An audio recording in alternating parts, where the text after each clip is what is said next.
구약성경 민수기 17장 1절에서 13절 말씀 저와 함께 교독하도록 하겠습니다. 1절 제가 읽습니다. 여호와께서 모세에게 말씀하여 이르시되 너는 이스라엘 자손에게 말하여 그들 중에서 각 조상의 가문을 따라 지팡이 하나씩을 취하되 곧 그들의 조상의 가문대로 그 모든 지팡이 12를 취하고 그 사람들의 이름을 각각 그 지팡이에 쓰되 레위의 지팡이에는 아론의 이름을 쓰라. 이는 그들의 조상의 가문의 각 수령이 지팡이 하나씩 있어야 할 것임이니라. 그 지팡이를 회막 안에서 내가 너희와 만나는 곳인 증거계 앞에 두라. 내가 택한 자의 지팡이에는 싹이 나리니 이것으로 이스라엘 자손이 너희에게 대하여 원망하는 말을 내 앞에서 그치게 하리라. 모세가 이스라엘 자손에게 말하매 그들의 지휘관들이 각 지파대로 지팡이 하나씩을 그에게 주었으니 그 지팡이가 모두 12이라. 그 중에 아론의 지팡이가 있었더라. 모세가 그 지팡이들을 증거의 장막 안 여호와 앞에 두었더라. 이튿날 모세가 증거의 장막에 들어가 본즉 레위 집을 위하여 낸 아론의 지팡이에 움이 돋고 순이 나고 꽃이 피어서 살구 열매가 열렸더라. 모세가 그 지팡이 전부를 여호와 앞에서 이스라엘 모든 자손에게로 가져오매 그들이 보고 각각 자기 지팡이를 집어 들었더라. 여호와께서 또 모세에게 이르시되 아론의 지팡이는 증거계 앞으로 도로 가져다가 거기 간직하여 반역한 자에 대한 표징이 되게 하여 그들로 내게 대한 원망을 그치고 죽지 않게 할지니라. 모세가 곧 그같이 하되 여호와께서 자기에게 명령하신 대로 하였더라. 이스라엘 자손이 모세에게 말하여 이르되 보소서 우리는 죽게 되었나이다. 망하게 되었나이다.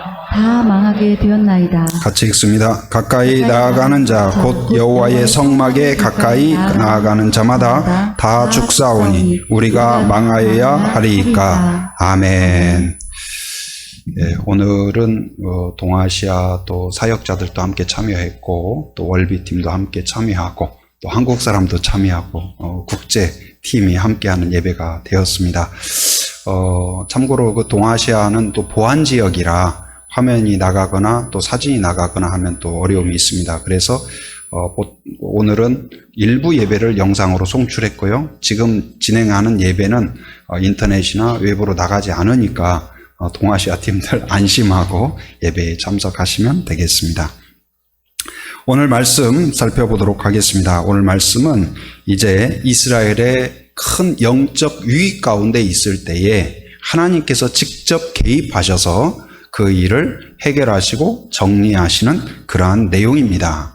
민수기 16장에 보면 고라라는 사람을 중심으로 반란이 일어나요. 그 반란은 무엇이냐? 모세나 아론, 봐도 나이 들고 별거 없는 것 같아요. 그래서 모세나 나나 다를 바 없는데 굳이 모세만 인도자가 되고 지도자가 되어야 되느냐. 그런데 그 말이 백성들에게 설득력이 있었나 봐요. 그래서 고라를 비롯한 그 지도자들이 함께하고 많은 백성들이 현혹되어서 모세에게 반란을 일으켰던 것입니다. 그때에도 하나님께서 개입하셔서 정리를 하셨는데 오늘 이제 다시 한번 하나님께서 매우 특이한 방법을 통하여서 이제 개입하시고 함께 하셔서 바로 하나님이 세운 자가 누구인가 그리고 하나님의 권위가 어디에서 오는가 그것을 가르쳐주고 있습니다. 이제 그 오늘 말씀 가운데 내용을 요약하면 그렇습니다. 하나님께서 12지파에게 지팡이를 하나씩 가지고 와라. 지팡이를 하나씩 가져와라. 오늘 교회 오면서도 또 지팡이를 가져오신 분이 계시죠. 오늘날은 여러 가지 재료로 철이라든지 알루미늄이나 이런 재료로 만들지만 당시에는 지팡이, 그들은 이제 주로 어떤 용도로 쓰냐? 양을 키울 때, 양을 돌볼 때 지팡이를 쓰고 또 뱀 같은 것이 나타나면 그런 것들을 정리할 때 지팡이가 아주 요긴하게 사용이 되죠. 그래서 가장 일반적인 도구 중에 하나예요. 근데 뭘로 만들까요? 나무로 만들죠. 나무. 그리고 나무를 만들 때 어떤 나무일까요? 바로 바짝 마른 나무인 것이 좋아요. 그래야 가벼워요. 활동이 편해요. 튼튼해요. 그렇기 때문에 지팡이로서는 바로 바짝 마른 단단한 나무가 유용한 것입니다. 아마도 그래서 지파별로 막대기, 이 지팡이를 하나씩 가져와라 했을 때 그런 지팡이를 가져왔을 것입니다.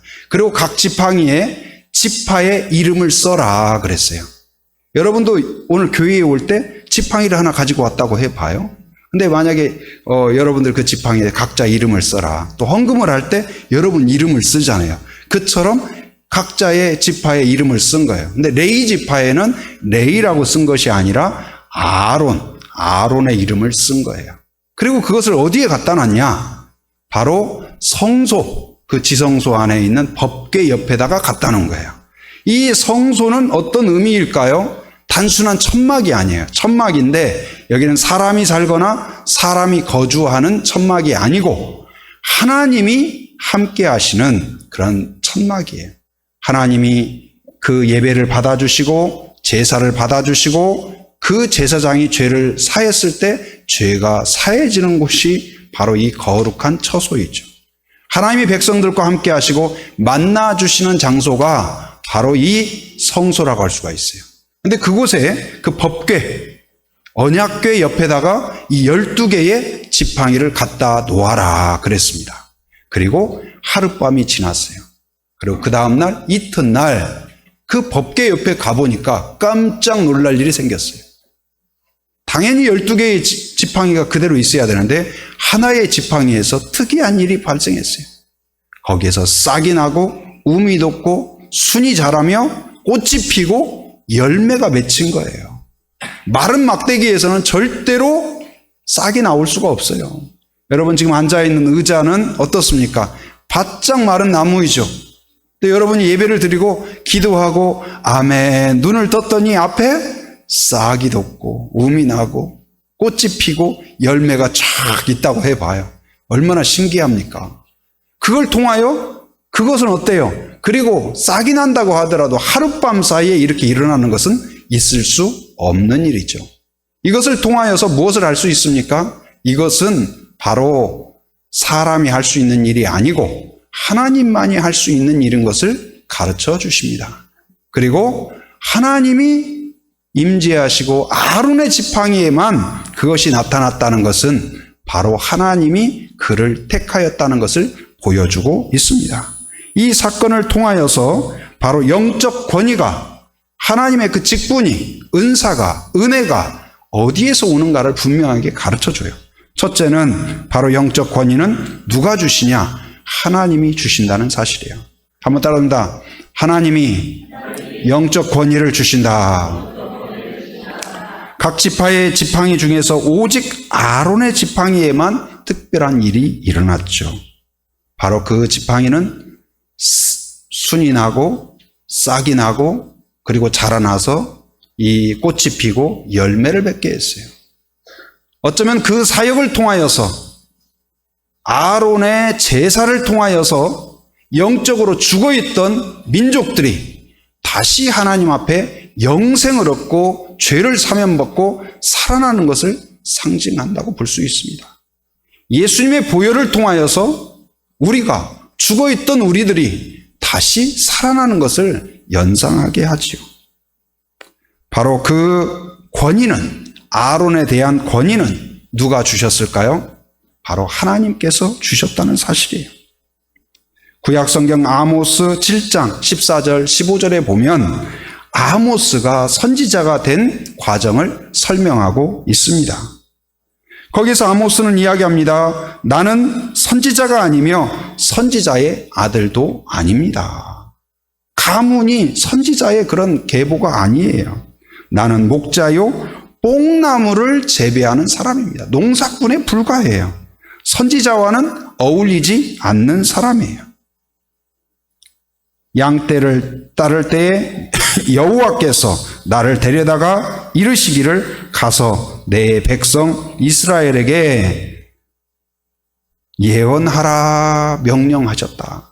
여러분, 그가 농사꾼이냐, 뽕나무를 키우는 사람이냐, 학식이 있는 사람이냐, 이게 중요한 것이 아니라 하나님이 그를 불렀다는 사실이 중요한 것이에요.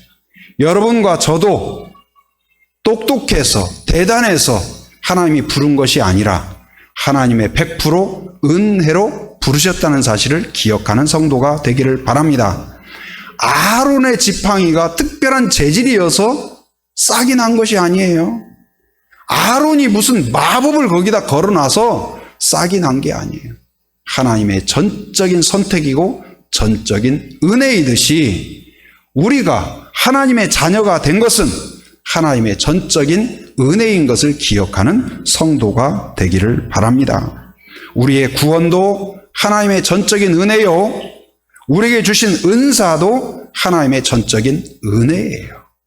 여러분, 동아시아 30주년 기념대회 가운데 또 많은 간사님들, 사역자들이 참석했어요. 나이가 어린 분도 있고 또 나이가 드신 분도 있고, 그러나 아무리 어리다 할지라도 하나님이 세웠다는 사실을 기억하고 하나님의 귀한 사명을 감당하는 것이에요. 또한 그들도 그 자부심을 가져야 돼요. 내가 부족한 부분이 있다 할지라도 하나님이 나를 부르셨다, 하나님을 대신하여 나아간다, 하나님이 나를 지키신다, 그 자신감, 담대함, 겸손함과 함께 자신감과 담대함을 갖는 그런 성도, 그런 사역자가 되어야 할 것입니다. 하나님이 우리를 택하시고 은혜로 택하시고 은혜로 직분을 주시고 권위를 주셨다고 할 때에 우리는 어떤 마음을 가져야 할까요? 첫째는 감사하는 마음을 가져야 할 것입니다. 아론이 특별한 능력이 있어서가 아니고 은혜로 받았듯이 우리에게 구원이 주어지고 직분이 주어지고 은사가 주어졌을 때 우리의 첫 번째 마음은 하나님께 감사하고 감사하는 마음을 가져야 할 것입니다. 이것이 예배의 기초예요. 하나님이 나를 구원하셨습니다. 하나님이 나를 택하셨습니다. 하나님이 나를 인도하십니다. 늘 그 감사가 넘치는 여러분이 되기를 바랍니다. 또한 하나님이 주신 것을 귀하게 여겨야 됩니다. 여러분, 구원은 값없이 얻었다고 하죠. 그러나 값없이 얻은 것이 아닙니다. 우리는 값없이 얻었지만 하나님은 대가를 치르셨어요. 독생자 예수 그리스도의 대가를 치르신 것입니다. 언젠가 새가족 교육을 하는데 예수를 안 믿던 분이 오셔서 예수님을 마음속에 영접하면 구원이 이루어집니다 이야기했더니 에이, 그럼 말도 안 되죠 하는 거예요. 그래서 우리는 당연하다고 생각하는데 말이 안 된다는 거예요. 근데 그분 논리가 그렇습니다. 우리의 죄가 사해지고 구원을 받고 하나님의 자녀가 된다면 돈을 얼마 내야 된다든지 아니면 뭔가 어려운 일을 통과해야 된다든지 10년 정도는 교회 봉사를 해야 된다든지 뭐 과정이 있어야 되지, 오늘 내가 예수님을 믿습니다 하면 바로 자녀가 된다고요? 너무 쉽다는 거예요. 너무 쉬워서 믿을 수 없다는 거예요. 여러분, 우리는 값없이 받는 것 같죠. 그러나 하나님은 하나님의 독생자 예수 그리스도를 희생하는 대가를 치렀다는 사실을 기억하기 바랍니다. 하나님이 주신 은혜, 구원과 은혜와 은사를 귀하게 여기는 성도가 되기를 바랍니다. 값없이 받았다고 무가치하게 생각하면 안 돼요. 여러분, 이것을 내가 비싼 돈을 두고 구입했다면 귀하게 애지중지할 겁니다. 잃어버리면 찾으려고 할 겁니다. 그런데 예를 들어서 그냥 나눠주는 거 받았다고 해봐요. 그러면 그 잃어버려도 그거 그냥 내가 공짜로 받은 거야, 그렇게 생각하지 않을까요? 여러분, 그러나 우리에게 주어진 구원과 은혜와 우리에게 있는 직분과 직책과 권위는 값없이 받은 것이 아니라는 사실, 하나님이 주신 것을 기억하고 귀하게 여기고 은사를 귀하게 여기고 가치 있게 사용하는 그런 성도가 되기를 바랍니다. 또한 다른 사람들에게 있는, 바로 아론에게 있는 권위를 존중해야 됐듯이 바로 다른 사람에게 있는 은사와 직분과 직책과 권위를 귀하게 여기는 여러분이 되기를 바랍니다. 오늘 동아시아 사역자들이 참석했습니다. 하나님이 그들을 택하시고, 여러분, 동아시아에서 사역하는 대부분의 사역자들은요, 특징 중에 하나가 뭐냐면 대학 와서 예수님을 처음 만났어요. 그리고 4년 안에 예수님을 만났을 뿐만 아니라 사역자로 헌신한 거예요. 그리고 그 이후에 사역자가 되어서 간사가 되어서 지금까지 사역하는 거예요. 그런 거 생각하면 여러분 하룻밤 사이에 마른 막대기에 순이 돋고 싹이 나고 꽃이 피고 열매 맺는 것처럼 이전까지 크리스마스가 뭔지 예수님이 뭔지 아무것도 몰랐어요. 대학에서 예수님을 만나고 그 예수님이 너무 좋아서 하나님의 사랑에 감격해서 그냥 예수 믿고 구원받는 정도가 아니라 하나님을 위하여 이민족을 새롭게 하는 일에 나를 사용하여 주시옵소서. 헌신하고 하나님이 택했다는 생각을 할 때 얼마나 귀하고 값진지 모르겠습니다.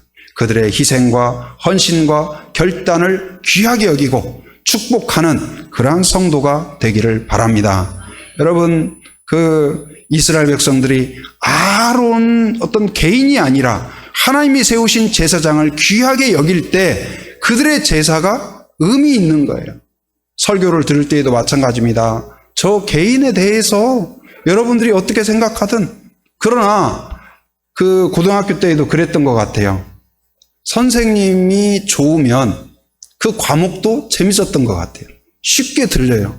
근데 선생님이 뭔가 말투든 뭐 행동이 마음에 안 들면 그 수업도 재미가 없어져요. 저는 예배도 그렇고 설교도 그렇다고 생각해요.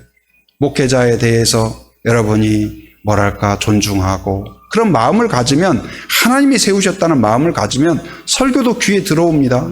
그러나 뭐 너나 나나 별거 없다 이런 식으로 생각하면 어떻습니까? 그 설교가 마음에 와닿지가 않는 거예요.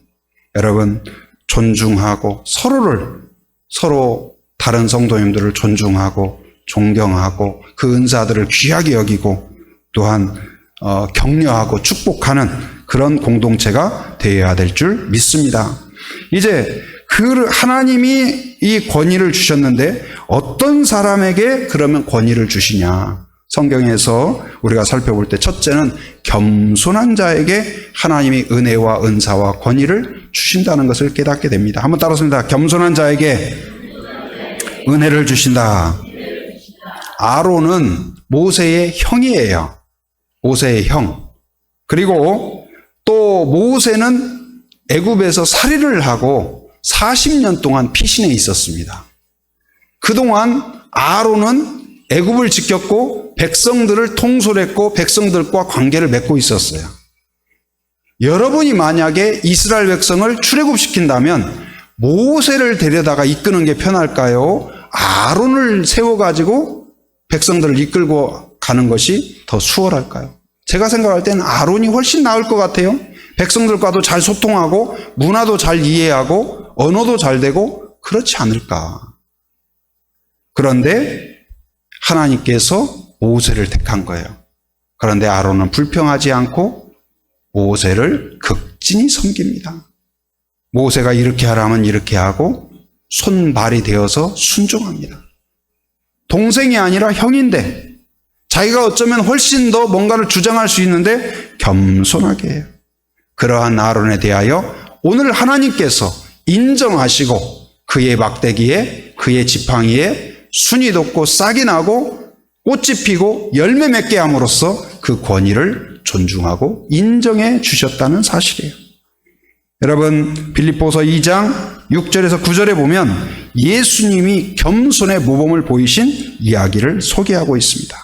그는 근본 하나님의 본체시나 하나님과 동등됨을 취할 것으로 여기지 아니하시고 자기를 낮추시고 죽기까지 복종하셨으니 곧 십자가에 죽으심이라. 이러므로 하나님이 그를 지극히 높여 모든 이름 위에 뛰어난 이름으로 이름을 주사. 이렇게 기록하고 있습니다. 여러분, 하나님이셨죠, 예수님은. 그러나 모든 것을 버리고 내려오셔서 인간이 되셨어요. 이걸 뭐라고 합니까? 성육신이라고 하죠. 그리고 기꺼이 십자가를 지셨고 십자가의 보혈로 우리를 구원하셨습니다. 그리고 하나님은 그를 어떻게 하셨어요?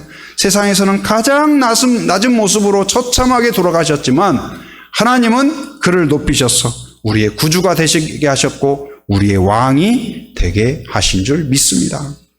전북 김제에 가면 교회사에 나오는 훌륭한 교회가 있습니다. 김제 금산교회라는 교회가 있는데 이 교회는 한옥으로 이렇게 기역자로 지어진 특징이 있어요. 옛날에 한국 교회의 한 특징 중에 하나입니다.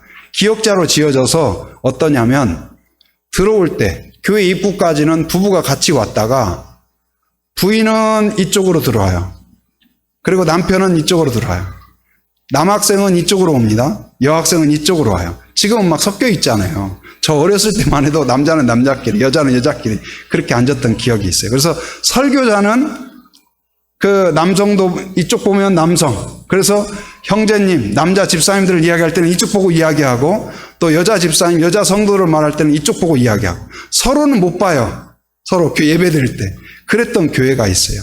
근데 그 교회에 조덕삼이라는 사람이 이제 있었는데 이제 그 교회가 시작되기 전에 조덕삼이라는 사람은 지주였어요. 매우 큰 부자였어요. 그 지역에서 아주 큰 부자였습니다. 그런데 이제 거리를 유랑하다가 어떻게 해서 이 집에 마부가 된 종이 있어요. 이자익이라는 청년이 있었어요. 근데 그 집에서 이제 말을 키우고 말을 돌보고 집안일을 돕고 하는 종 역할을 했는데 선교사님이 오셔서 복음을 전한 겁니다. 선교사님은 지주이든 부자이든 아니면 가난하든 마부이든 상관없이 복음을 전했잖아요. 근데 두 분 다 복음을 받아들인 거예요. 그래서 교회가 시작되어서 예배를 드리기 시작했어요. 그리고 믿음이 자랐습니다. 그리고 어느 날 일정한 시간 후에 장로 투표를 하게 되었어요. 장로 투표를 하는데 여러분 누가 장로가 돼야 될까요? 교회에서 제일 헌금을 많이 하는 사람이 누굴까요? 지주 조덕삼 집사예요. 가장 영향력 있는 분이 누굴까요? 조덕삼 집사님이에요. 그런데 장로 투표 결과가 아주 당혹스럽게 나왔습니다. 누가 장로로 되었냐? 바로 이 마부였던 종인 이자익 집사가 장로가 된 거예요. 그래서 자기들이 찍었지만 결과를 보고 다들 웅성웅성 야 이거 큰일 났다. 이거 이제 우리 교회 어떻게 되냐. 그런데 이 조덕삼 집사님이 앞에 딱 나가서 이야기를 합니다. 뭐라고 이야기하냐면 우리 금산교회 교인들은 정말 훌륭한 일을 했습니다. 저희 집에서 일하는 이자익 집사는 저보다 더 훌륭한 신앙을 갖고 있고 신앙에 열의가 있는 대단한 분입니다. 제가 장로님으로 잘 섬기겠습니다. 해서 이 마부이고 자기의 종인 이자익 집사가 장로가 되었을 때 지극정성으로 그의 인도와 결정과 교회를 이끌어가는 것을 잘 섬긴 거예요. 그러다가 이 이자익 장로님을 신학교에 보냅니다. 평양신학교에 보내요. 그리고 학비를 제공합니다. 그리고 생활비를 제공합니다. 그리고 나중에 이자익 장로님이 신학 공부를 하고 목사 안수를 받았을 때 자기 교회 목회자로 청빙을 해요.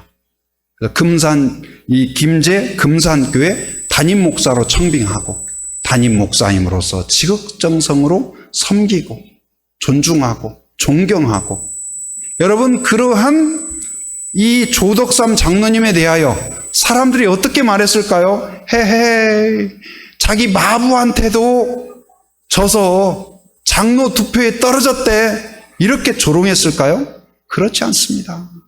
세상에 마부가 장로가 되었는데 그를 장로님으로 지극정성 섬기고 그렇게 존중하고 교회를 평안하게 하고 그래서 후에 이 조덕삼 집사님도 장로로 세워집니다.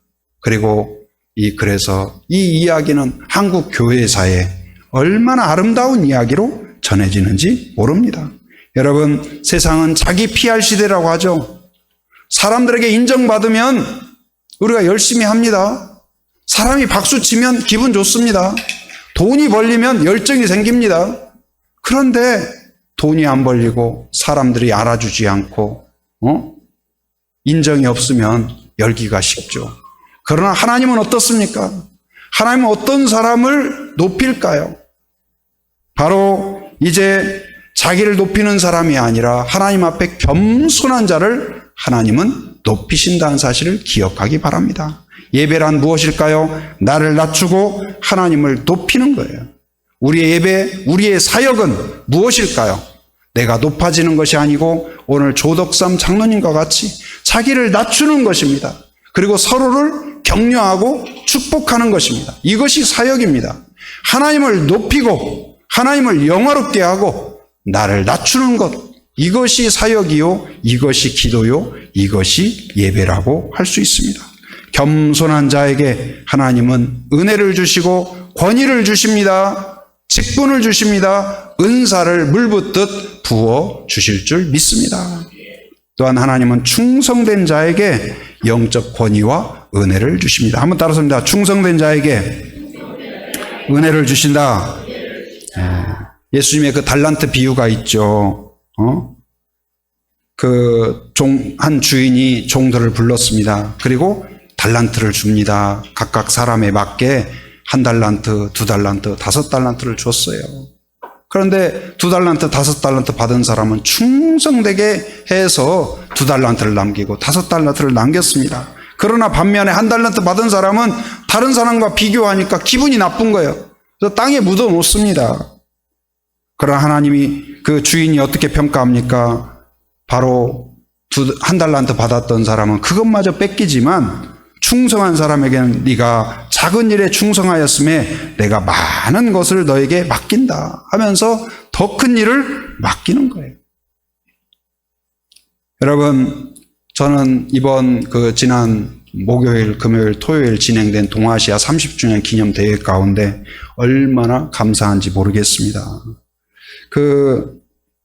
이번 이제 동아시아에서 현재 사역하는 사역자들 한 100여 명 가족과 함께 참여했고요. 그리고 또 출신들, 거기를 지나갔던 사역했던 선교사님과 그 가족들이 한 50여 명에서 150명 정도가 우리 교회에서 함께 하고 이럴 때 얼마나 참 가슴 뿌듯하고 기뻤는지 모르겠습니다. 몇 가지 제 마음 가운데 감동을 주는 일이 있는데, 첫째는 뭐냐? 시편 126편 5절에 있는 말씀처럼 눈물을 흘리며 씨를 뿌리는 자는 기쁨으로 거두리로다. 그것을 눈으로 본 것 같아요. 제가 사실은 선교사로 파송될 때 준비를 어디로 했냐면 일본을 준비했어요. 일본어도 준비하고 일본 문화도 준비하고 파송되기 직전 한 달 전에 바뀐 거예요, 나라가. 정책이 바뀌어가지고 중국으로 가게 된 거예요. 그래서 중국은 준비도 안 되고 언어도 잘 못하고 그런 가운데 중국에 들어갔어요. 그래서 처음에 복음을 전하는데 읽을 줄도 잘 모르고 준비가 안 돼서. 근데 사형리를 읽어줘야 되는데 읽을 능력이 안 되는 거예요. 그래서 어떻게 전도했냐? 전에도 소개드렸지만 사형리 읽는데 제가 읽으면 너무나 답답할 것 같아서 제가 그렇게 써요. 징두이샤. 그러니까 그럼 읽어주세요. 그런 거예요. 그랬더니 이제 형제가 중국 학생이 읽는 거죠. 한 페이지를 읽고 나면 제가 질문을 해요. 뭐라고 하냐? 이해가 되냐 안 되냐? 동부동. 그렇게 물어보는 거예요. 그럼 그 형제가 이해가 안 됐다. 부동. 이해가 안 됐다. 그러면 제가 짜이두이샤. 다시 읽으세요. 그러는 거예요. 그럼 다시 한 페이지 또 읽어요. 그러면 제가 또 동부동. 이해가 되냐 안 되냐? 이해가 된다. 동. 그러면 다음 페이지 또 읽어요. 이런 식으로 했어요. 그런데 놀랍게 정말 우습고 이게 무슨 선교야? 이게 무슨 전도야? 싶은데 예수님을 영접한 거예요. 그리고 제가 순모임을 하고 양육하고 뭔가 전달하는데 얼마나 어설프고 답답할 거예요. 도대체 무슨 말 하는 거야? 그러지 않았을까요? 그런데 거기서 믿음이 자라고, 제가 이제 그 학생들 중에서 이제 이렇게 예배에 저희들이 모여서 예배 드리는 건요, 한국 교회는 아무나 와서 예배 드릴 수 있잖아요. 관광객도 와서 예배 드리고. 그런데 그 모임은 보안 때문에 그렇게 하지를 못해요. 첫째 어때야 하냐? 구원에 확신이 있는 사람만 데리고 와요. 아무나 데려오는 게 아니고. 그 전에는 다 개인적으로만 해요. 그리고 구원에 확신이 있을 뿐만 아니라 어디 가서 보안을 지킬 수 있는 사람, 그걸 딱 각오를 결단받습니다. 그래서 처음에 2명으로 시작했던 기억이 나요. 2명을 데리고 우리 이제 같이 기도하면서 모임을 시작했습니다. 근데 제가 설교를 하는데 버벅거리고 막 열심히 준비한다고 했어도 어떤 때는 보면은 잘 못한 그런 느낌이 들어요. 그럼 제가 너무 허탈하고 아쉽고 집에 갈 때 한 30분 정도 걸어가면서 옆에서 차 싱싱 다니면서 제가 혼자 울면서 하나님 어찌하여 저 같은 사람을 보냈습니까? 하면서 막 하나님께 하소연했던 기억이 있어요.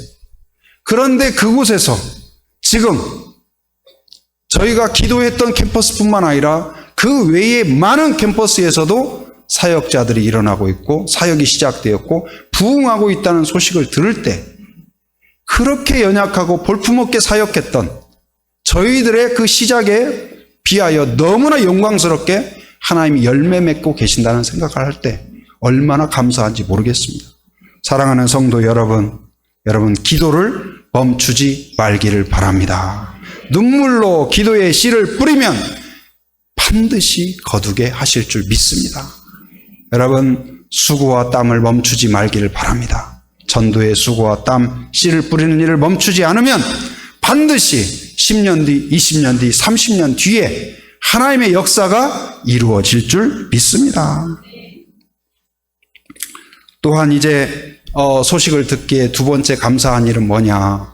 그때 같이 사역했던, 그러니까 저는 이제 6년간 사역을 했는데 1년씩, 2년씩 왔던 CC 순장들이 있어요. 한국 순장들, 또 홍콩 순장들, 말레이시아 순장들, 학생들 신분이었죠. 같이 사역을 했습니다. 그런데 지금 20년, 30년이 지난 뒤에 그들이 뭐 하고 있을까 궁금했어요. 그런데 지금 지나서 그들이 어떤 사람은 중국 현지에서 사역자가 되었고, 어떤 사람은 선교사가 되었고, 목회자가 되었고, 사모가 되었고, 이렇게 사역을 할 때 얼마나 감사하고 감격스러운지 모르겠습니다. 여러분, 또한 이제 그 동아시아 30주년을 앞두고 우리 성도들이 저에게 목사님 기도로 준비하면 좋겠습니다.